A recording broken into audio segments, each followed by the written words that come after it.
Adalet tecelli etti mi? Bu karar hangi sebeplerde verildi o ayrı bir konu. Bana göre etmedi. Neden? Bu milletin evladı başörtüsü yüzünden ayağını kaybetti. Bu milletin evladı başörtüsü yüzünden intihar etti. Bu milletin evladı başörtüsü yüzünden güvenlik kuvvetleri tarafından yaka paça sürüklendi. Bu milletin evladı okul, üniversite birinciliği oldu, bir çapulcu tarafından kürsüden indirildi. Kim bunların ızdırabını dindirecek? Bu acılar nasıl bertaraf edilecek? Saygılı olmakla beraber gereki beni tatmin etmedi. İmza karşılığı serbest bırakılmak değil, eğer muhabbet verildiyse, ömür boyu hapis verildiyse, nasıl ki farkında olmadan senelerdir irtica diye oralarda bekletilen insanların şeyi ne olacak? Bu kadar yaşlı insanlar var. O halde kesinlikle o imza karşılığı yaşlılık maçlılık yok hemşerim. Önce bunun hesabını verecekler. Bu evlatlarımızın hesabını verecekler. Sırf dini kimlikleri, Müslümanlıkları yüzünden bu izdırabı verdiler.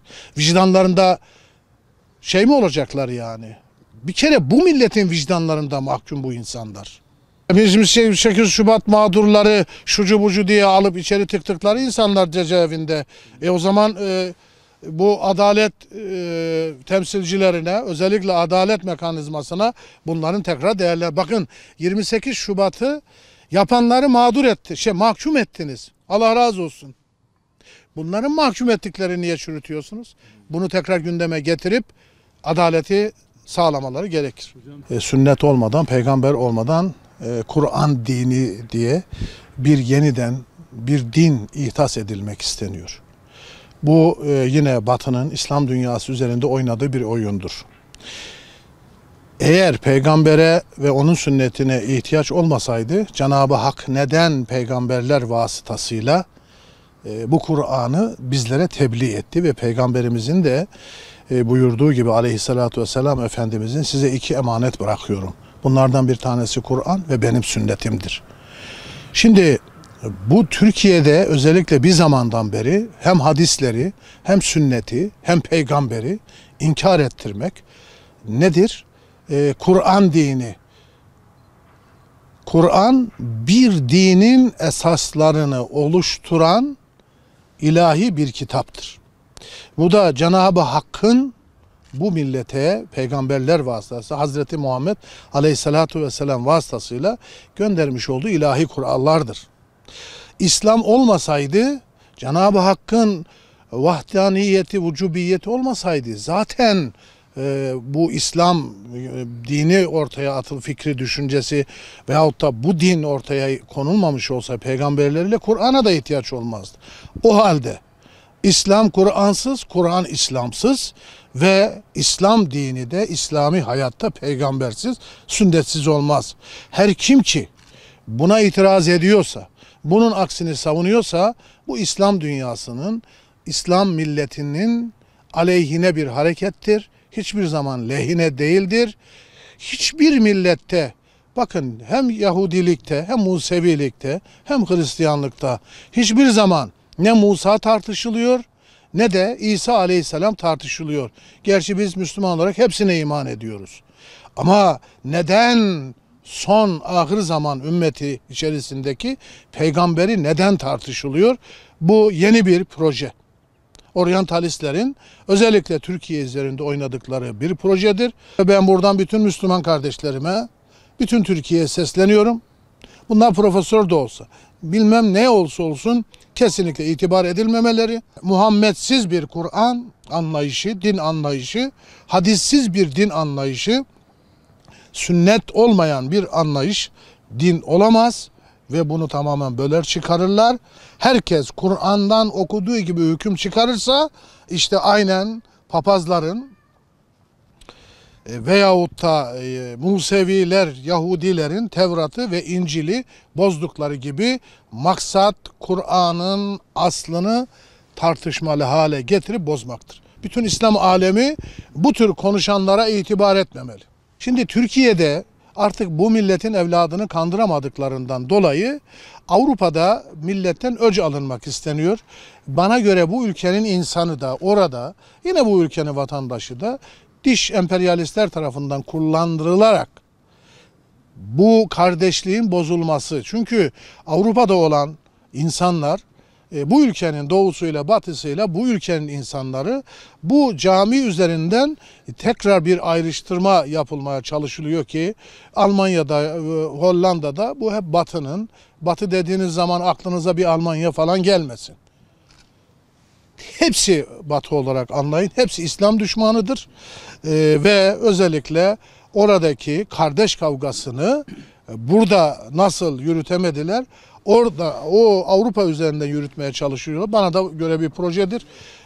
Elbette ki buna Avrupa'daki özellikle dindar vatandaşlarımızın, bütün vatandaşlarımızın Batı'nın oyuncağı olmamaları lazım. Medreseler bu milletin baş tacıdır. Medreseler bu bölgenin, bu ülkenin dini kaynaklarıdır. Bunlara hiç kimse inkar edemez. İnkar etmesi de bu ülkenin, bu milletin yararına değildir. Şimdi bakın bu bölgedeki dindarlığın ana kaynağı da medreselerdir. Bu insanların, bu bölgedeki yaşayan Kürtlerin, Türklerin, Arapların dindarlığı da bu kaynaktan neşvunema ediyor. Şimdi burada çok farklı, enteresan şeyler oluyor. Medreseler üzerinden yine bir operasyon yürütülmeye çalışılıyor. Özellikle ben saygıdeğer meslektaşlarıma sakın ha, orada görev yapan arkadaşlarıma da şunu seslendiririm. Kesinlikle bu söylentiler üzerinden hareket etmemeleri. Çünkü Diyanet İşleri Başkanlığı da şu andaki yani ülkeyi yönetenler de özellikle medreselerin ehemmiyet ve önemini çok iyi biliyorlar ve camide imam olarak, imam kadrosunda görev yapmasını sağlanan bu arkadaşların bu medresede ders, Kur'an, fıkıh, Arapça dersleri vermelerine müsaade ediliyor. Bu medreselere ehemmiyet vermek değil midir? Medreseler ve medreselerde görev yapanlar önce benim başımın tacıdır, bu ülkenin başımın tacıdır. Diyanet İşleri Başkanlığımızın saygıdeğer bir hocamızdır. Merdiven altı dediğim bu eğitim bahane ettiği, kastettiği meseleler bu medreseler değildir ve ben şunu görüyorum. Burada yeniden bir fitne uyandırılmaya çalışılıyor. 28 Şubat hocam şöyle. Ne için, neden yapıldı biliyorsunuz. Tamamen bu milletin İslami kimliğine müdahaleydi. Türk'ün de, Kürt'ün de, Çerkez'in de, Laz'ın da, Arap'ın da. Bunu milli olarak, milliyet olarak bunu düşünmeyelim. Örfte olarak düşünmeyelim. 28 Şubat bu ülkede yaşayan Müslümanların milli kimliklerine, dinlerine müdahaleydi. Müslümanlıklarına müdahaleydi.